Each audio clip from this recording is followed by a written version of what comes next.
What's up, Falcons Nation? It's your boy Jew coming at you with another Atlanta Falcons video. As always, Falcons Nation, rise up. In today's video, I want to talk about the Atlanta Falcons new jerseys, and I also want to talk about some running back prospects that I'm interested in this upcoming NFL draft. But with that being said, if you're new to the channel, please hit that subscribe button, hit that notification bell so you'll know when I've done Atlanta Falcons content. I appreciate all of you guys who continue to subscribe to the channel, all of you guys who help me continue to grow the channel. Let's get to that 1,000 subscribers, which is our goal right now, so we can start our live chats and our live videos. But I appreciate each and every one of you guys. But as always, let's go ahead and jump right into the video. So if you haven't seen already, which I'm sure you have if you're an Atlanta Falcons fan, we did officially release our new 2020 jerseys. They look very good, very sleek. I definitely like the new jerseys, very clean. My favorite are the all black and the all white uniforms. I'm not too big on the black and red, the red fading into the black, the alternate uniforms. I'm not a huge fan of those. I definitely like the throwback uniforms. They pretty much look like the ones from last season with the black jersey with the white pants. But I love the all black home uniforms and all white away uniforms. They're really clean, very modern looking. I like the new helmets with the matte black paint, and I love the silver face mask. I think they look really good. Now, one thing that I didn't see that I would have liked to see was us bring back our silver pants. I like how we can mix and match now, where we can wear white pants, red pants, or black pants. But I believe they should have added silver pants in there, like the 90s where we had the black jerseys with the silver pants. I think they would have looked awesome with the silver face mask. Like if we would have wore the black helmets with those silver face masks with the black jerseys and some silver or gray pants, I think that would have looked awesome as well. That was the only knock I seen with the jerseys, that they didn't add or incorporate silver jerseys, or they didn't incorporate silver pants, or like a gray, like they incorporated it in the helmet now with the face mask. But other than that, I think the jerseys look awesome. I think they did a good job of making them look more modern. And as you know, I never was a fan of the red home uniforms. I thought that they looked too similar to the Arizona Cardinals, because if you go look at the Arizona Cardinals' current uniforms, or the uniforms they've been wearing for the last couple seasons, they look similar to our old home uniforms of last year with that red jerseys, white numbers with the black outline, and then the white and red pants. To me, our home jerseys for the last couple seasons look too close to the Arizona Cardinals. And I feel like if we're the Dirty Birds, we should always incorporate black uniforms, or we should have always had the black uniforms as our home uniforms. It's only right that we have black incorporated with the Dirty Bird, the Dirty Bird saying, or the Dirty Bird slogan. I definitely think that we always have to incorporate black jerseys. And I think we should have never went away from the all black jerseys at home. And I really like these white jerseys, these all white jerseys for the away uniforms. Like I said, they look really clean, look very modern. And I just love the way that they designed the new jerseys. I'm a big fan of the new jerseys, and I'm definitely going to cop one of these jerseys when after the draft. I'm thinking, I said if we draft K'Lavon Chaisson, that I would get a K'Lavon Chaisson jersey. You guys know I'm a big fan of his. But if we don't take K'Lavon Chaisson, that I might end up getting a Dante Fowler jersey, either the all black one, probably the black jersey, or the white jersey. Like I said, I'm not a huge fan of the alternate red with fading into the black, but they may grow on me after I see them wear them, like in a real game. Because sometimes when you just see them in a video and you don't see them like in the actual game, wearing them on the field, they may look better once they play, actually playing the jerseys, and those red alternate jerseys may grow on me. But that was the only knock that I had, is that they didn't add silver or gray into the, gray pants, or make that like an alternate uniform, because I do think that the silver is also a big part of the Atlanta Falcons colors. And especially since they went ahead and made the face mask of the helmet silver, I think they should have also, brought back the silver pants, or maybe had an alternate like gray jersey or something like that. Would have been kind of awesome as well. But other than that, I think they did a great job. I'm definitely going to, buy a couple of these jerseys. I'm definitely a huge fan. You guys know I got a bunch of different jerseys, but I'm definitely a fan of these new jerseys. And I think that it's time for our Atlanta Falcons to, have a new attitude.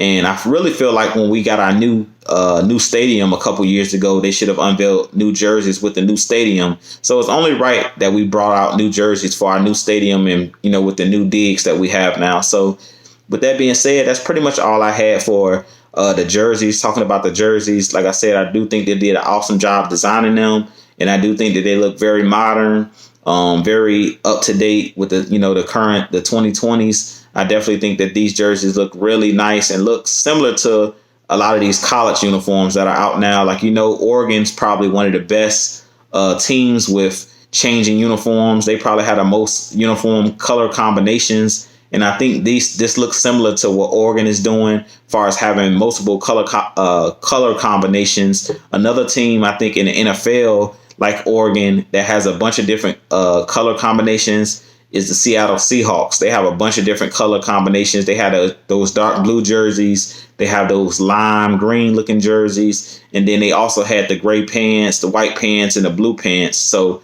I think they're one of the teams in the NFL, one of the better teams in the NFL as far as switching up their different combinations of pants and jerseys. So I think the Atlanta Falcons did a good job of going back to that where we're color coordinating, our jerseys. So I'm definitely looking forward to us mixing and matching these jersey, shirt, and pants combinations. But I do think they did an awesome job.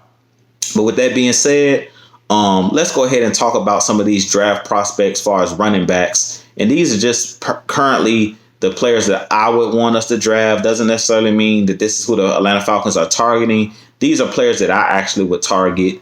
And I'm going to go down a list of like my number 1 through like number 4 running backs. Number 1 is DeAndre Swift. I think DeAndre Swift is an excellent running back. I do think that he possibly will go in the first round. So I don't think we should go and take DeAndre Swift with that 16 pick because we do got Todd Gurley. We have Brian Hill, Quadri Olesen. So we have a three-headed monster in the running back position. And we have a lot of capable running backs. So I don't think that we should take a running back at 16. But number 1 running back on my draft board is DeAndre Swift. He can do it all. He's a good runner between the tackles. He does a good job of having that breakaway speed where if he hits a crease, he can be gone. He's another one that can take a swing pass to the house or like a screen pass to the house. He's good at, running wheel routes out of the backfield and all of those different routes that we had Tevin Coleman and Devontae Freeman running over the years. DeAndre Swift probably is, to me, the top running back in this draft class. And he's definitely one of those guys that is a beast. So if it was up to me, he is the number 1 running back I have on my board. I don't think he'll be available by the time the second round rolls around. If he is, I would definitely select him if I were the Falcons. But I doubt he's there. I've seen teams in the teens as high as like 18, 19. I've seen his name coming off the board maybe to the Miami Dolphins. So I don't think that DeAndre Swift will be around after the first round. But my number 2 running back, who I do think will be available for the Falcons with our second pick, is Jonathan Taylor, the running back out of Wisconsin. I'm a huge fan of his. He did run a 4.3 40 at the combine. I think he bench pressed the 225. I believe he benched it like 19 to 20 reps. Very strong player, a player that ran hard at Wisconsin. Wisconsin is known for having great running backs. Most recently, Melvin Gordon, that plays with the Chargers, played at Wisconsin, but they're known for having good running backs and having a good O-line. And Jonathan Taylor is a game breaker, a game changer. He's another one of those players like DeAndre Swift. If he hits a crease, he sees daylight, he could be gone. He's very fast, very physical. One thing I love about his game is he's not one of those players that does a lot of juking in the backfield. He's one of those north and south players. When he hits the hole, he hits it going north and south. So he's one of those one-cut players. He cuts it in that zone running or zone blocking scheme or zone running scheme. You know how Tevin Coleman was good at those one-cut runs where he would run and then cut back against the grain. Him and Devontae Freeman were very good at those one-cut runs where they would go cut and go north and south, one cut and go north and south. And I think Jonathan Taylor is one of those guys that'll be an excellent running back to have on our team. I definitely think if Ty Gurley doesn't pan out with us, or if his injuries are as bad as they were saying his knees are, meaning the Rams, I definitely think Jonathan Taylor is one of those guys that can be a lead dog. He can be the leading running back if Ty Gurley gets injured for any reason, or if Ty Gurley is not brought back after this season. So I'm a big fan of Jonathan Taylor. He's the next running back I have off the board, and I think he's the second best running back in this draft class, other than DeAndre Swift. And he's one of those guys that can actually break tackles, and he can run after contact. So I'm a huge fan of Jonathan Taylor, and I would love to have him in the second or third round if he's available. Now, the third running back that I have coming off my draft board is Zach Moss.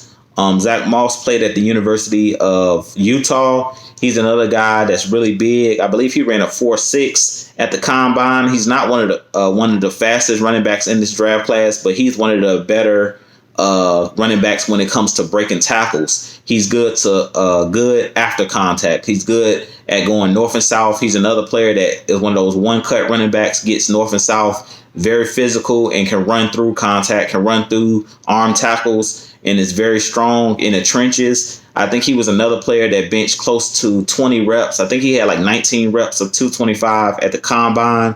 He's very physical, can catch the ball out of the backfield, and he was kind of a do-it-all guy at Utah. One of the guys that was kind of overlooked because he played in the Pac-12, so they don't get a lot of love out there in the Pac-12. But he did a great job of playing in the state of Utah at Utah University. And as you know, he is an alum, just like Jamal Anderson, who also played at the University of Utah years ago with our Atlanta Falcons. Mr. Dirty Bird himself, who played with our 98 Falcons. Jamal Anderson, the former Falcon, he also played at Utah. So it looks like him and Zach Moss has a great relationship, because that's his alma mater. So I could definitely see us drafting Zach Moss because of the ties between him and Jamal Anderson, and also the ties with the University of Utah, and us drafting running backs out of the University of Utah. So I definitely could see us also taking Zach Moss. Like I said, I love Zach Moss. He can do it all as well, catch the ball out of the backfield. But the main attribute I love about him is he's a north-south runner. He doesn't lose a lot of yards, and he's good at breaking tackles and gaining yards after contact, which I feel like over the last couple years, we've kind of struggled with these smaller running backs like a Devontae Freeman and an Ito Smith. They weren't good in the last couple years of running after contact and gaining yardage after contact. So I definitely think with a Zach Moss and a Jonathan Taylor, either one of those guys, they're good in 4th and 1 situations, 3rd and 1 situations where they can use their weight, their leverage to pick up extra yardage after contact. Now, my number 4 running back off the draft board, and the last running back that I'm going to talk about, is Cam Akers out of the University of Florida State. He's one of those players, just like a Devontae Freeman, that played at his alma mater of Florida State as well. He's one of those players that's very shifty, very elusive, kind of like a Devontae Freeman. When he gets in the open field, he's another one that can hit his head on the goalpost if he gets any glare or any open holes. He's one of those guys that can be gone in a second. So he's definitely one of those guys that hits the hole fast, and he's one of those guys that can also catch swing passes and can kind of be used as a gadget player. Cam Akers definitely is one of those running backs that can do it all, kind of like a DeAndre Swift as well. But he's one of the more elusive running backs in this draft, and I definitely would like to have Cam Akers if he's available, maybe in the second or third round. If Jonathan Taylor or none of those guys like Zach Moss are available, I'll be okay with taking Cam Akers as well.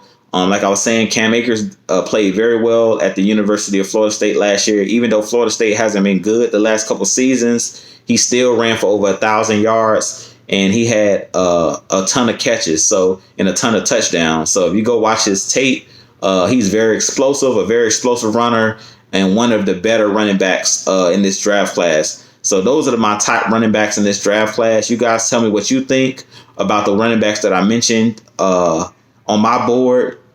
Let me know if there's any other running backs out there that you're interested in us drafting, and also drop the comments below and let me know what you think about the jerseys. I think they did an awesome job with the jerseys, as I mentioned before, and I love the new colorways. But with that being said, this has been your boy Jew. I'll holler at you guys in the next video. As always, don't forget to hit that subscribe button, and don't forget to hit that like button.